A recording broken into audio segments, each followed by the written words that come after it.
After abandoning me for his new family, he returned years later, broken by betrayal, seeking forgiveness. I'm 31, a guy living in a quiet town in Pennsylvania. My life's simple. Work as a software developer from home, walk my dog, Toby, and meet up with friends on the weekends. My relationship with my dad? Well, it was never perfect, but we got by. That was until 3 years ago, when everything shifted for good. Now, my dad's going through a nasty divorce, and suddenly, he's at my door, asking for help. Did I give in? No way. Let me start from the beginning so you can really understand why. When I was 18, my mom passed away. It crushed me, but I found a way to keep moving: college, a degree, life plans. My dad? He mourned, but in a way that left me stunned. Just a couple of years later, he met Melinda at some charity event. She had 2 teenage sons from her first marriage. Before I knew it, they were married, and those boys weren't just her kids anymore. My dad seemed to have adopted them as his own. I tried to be supportive, even if it stung a bit. I thought, maybe they need him more right now. But as time went by, things started feeling off. Every conversation we had was all about Melinda's boys. What sport they played, what they were studying, the vacations they were taking together. Every time he spoke, I realized I was being phased out, becoming a ghost at the edge of his shiny new family. One evening, my dad called, inviting me over for dinner. I was relieved, thinking it was a chance to reconnect. But as soon as I walked in, Melinda started talking about their upcoming European vacation. Everyone else at the table was buzzing with excitement. Me? I was blindsided. They hadn't even mentioned it to me, let alone invited me. It wasn't about the trip itself. It was the realization that they didn't even consider me part of the family. Still, I bit my tongue and let it pass, thinking maybe they assumed work would keep me too busy. That should have been my warning. A few months later, out of nowhere, I got a call from my dad's lawyer. He said I needed to come to the office for a family matter. I thought it was something mundane, maybe house paperwork. But when I walked into that room and saw my dad, Melinda, and her son sitting there looking smug, I felt a knot in my stomach. The lawyer started reading my dad's new will. And there it was, everything: his house, his investments, his savings, all left to Melinda and her sons. And me? Just a token amount. Enough to prove he hadn't forgotten me, but also a reminder that I wasn't important enough. I was too shocked to speak. I left the office in a daze, my mind spinning. How does a father make his child feel like a footnote? The months that followed were silent on his end. No calls, no explanations. Nothing to show that I wasn't just a discarded part of his past. 3 years went by. I moved on, got a raise, adopted Toby, made new memories, built my life without him. And then, out of the blue, he called. His voice was shaky, desperate. Turns out Melinda had been cheating, and now she was taking everything in the divorce. Thanks to the ironclad prenup he had signed like a fool. He was on the brink of losing it all and came crawling back to me, asking for help, financial support, a place to stay, anything. But I didn't even need time to think. I knew my answer was going to be no. I ignored the calls, let the voicemails pile up, unread messages sitting in my inbox like stones. But he wasn't giving up. The messages got more desperate, each one a new plea. Nathan, please, I know I made mistakes. Can we just talk? There was a strain in his voice, something raw, but it did nothing to shake me. It only took me back to those silent years when I waited, hoping he'd care enough to reach out. He never did. Then, one evening, as Toby curled up by my feet and I was finally starting to unwind, there was a knock at the door. My heart sank. Peering through the peephole, I saw him. My father, looking older, more haggard than I remembered. A part of me wanted to pretend I wasn't home, but against my better judgment, I opened the door. Nathan, he said, eyes bloodshot and voice barely above a whisper. The sound of my name from him felt foreign, heavy with an unspoken weight. Dad, I kept my tone neutral, forcing my face into an expression I hoped didn't betray my unease. We stood in that charged silence before I stepped aside, letting him in. He scanned the living room, taking in the details with a look of nostalgia that made my stomach churn. I stayed standing while he sat, the distance between us filled with years of unsaid words. I need your help, he began, the cracks in his voice deepening. He spoke about Melinda's betrayal, how she'd emptied their accounts and left him fighting for the house, about being broke and alone.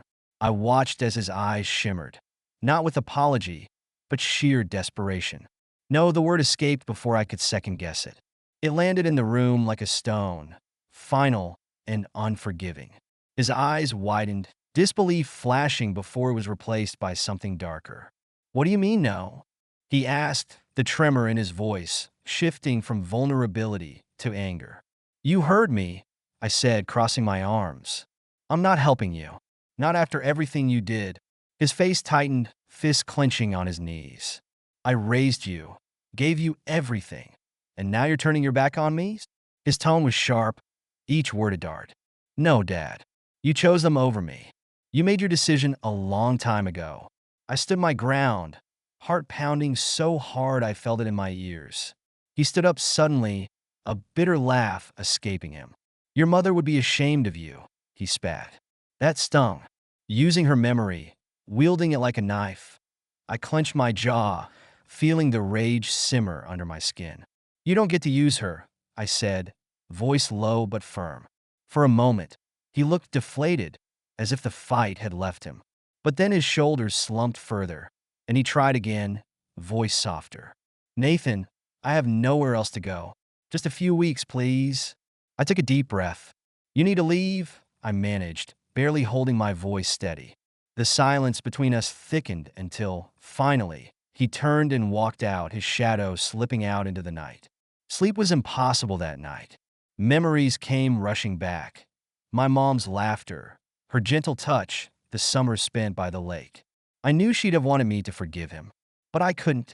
Not now. Maybe not ever. The days that followed were relentless. When the guilt didn't work, his calls grew angry. When that failed, he began reaching out to mutual friends and distant relatives, painting me as the cold son who abandoned his father. Then came the ultimate blow. One day, my boss pulled me into his office, looking uneasy. "Nathan, I got a call from a man claiming to be your father. He said you're neglecting him during a serious health issue." I didn't want to pry, but he crept up my neck. The humiliation was like a slap.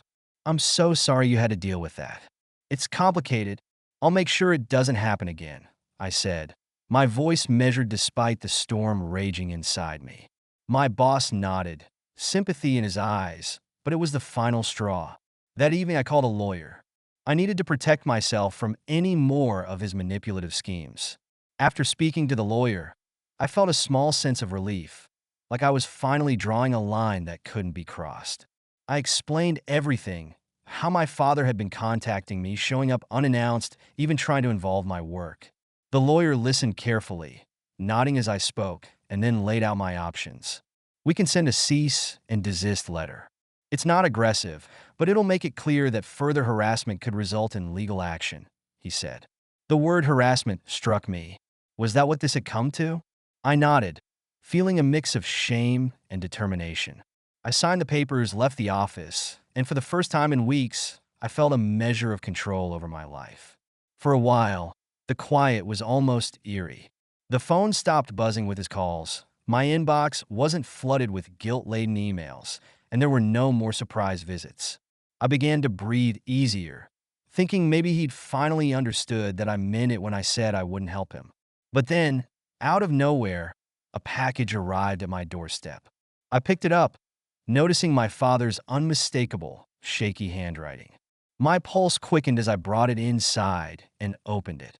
Inside were old photo albums, pictures of me as a kid, family holidays, birthdays with my mom smiling brightly next to us. Tucked inside the album was a note written in the same uneven scrawl. "We were a family once. Don't you remember? We could be again." I slammed the album shut, the weight of nostalgia hitting me like a wave. He was playing dirty, trying to claw at any piece of emotion left between us. I felt anger, frustration, but above all, a deep sadness. It was pathetic, really. He wasn't trying to repair the relationship because he cared. He was trying to salvage what little lifeline he thought was left. Days turned into weeks, and then one evening, my girlfriend, Emma, who had been nothing but supportive, came to me with an uncomfortable look on her face. She handed me her phone, where a message from an unknown account was open. It was my father.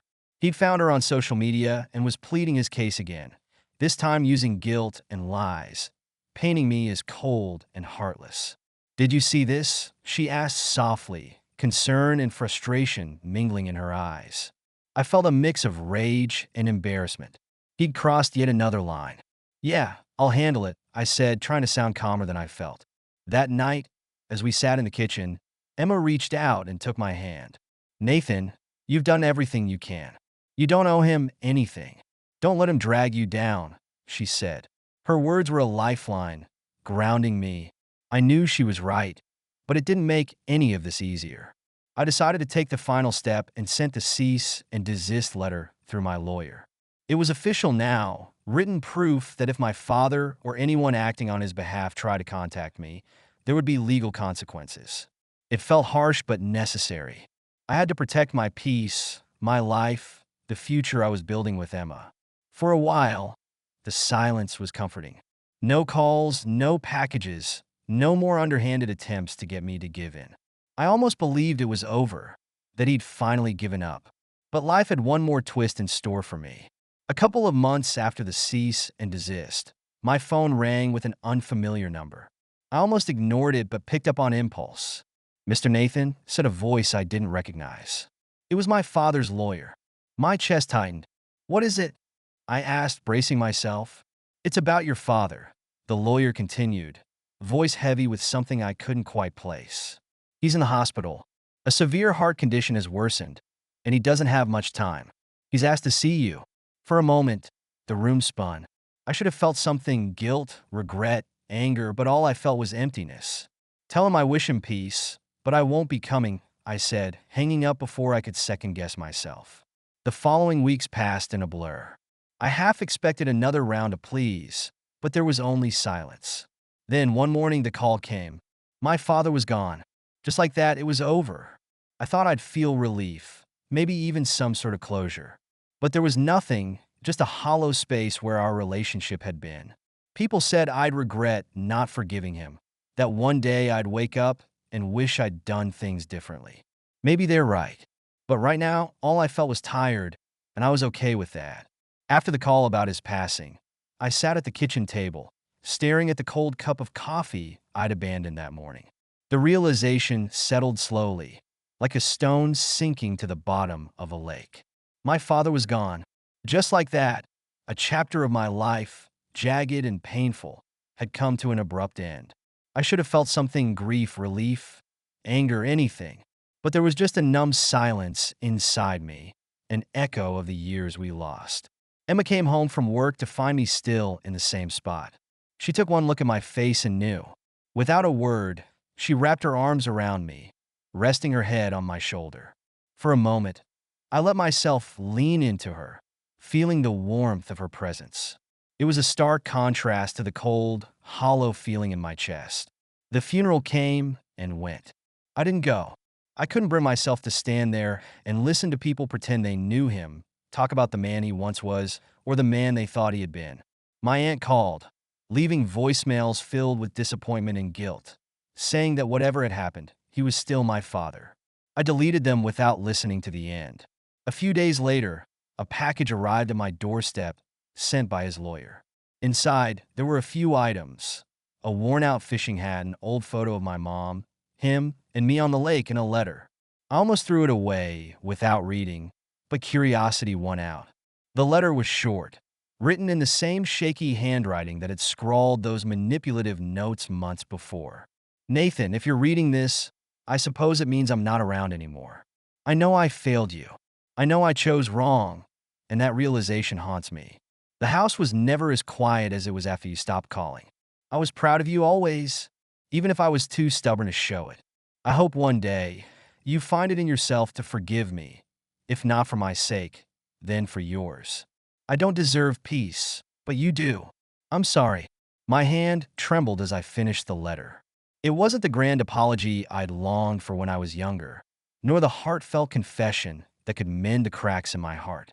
But it was something. For a moment, a tear threatened to break through, but I blinked it away. I wasn't sure if I could forgive him, not yet. Maybe not ever. But as I sat there, holding the letter, I felt a shift, small, almost imperceptible, like the faintest crack in ice. Days turned into weeks, and life found its way back to a version of normal.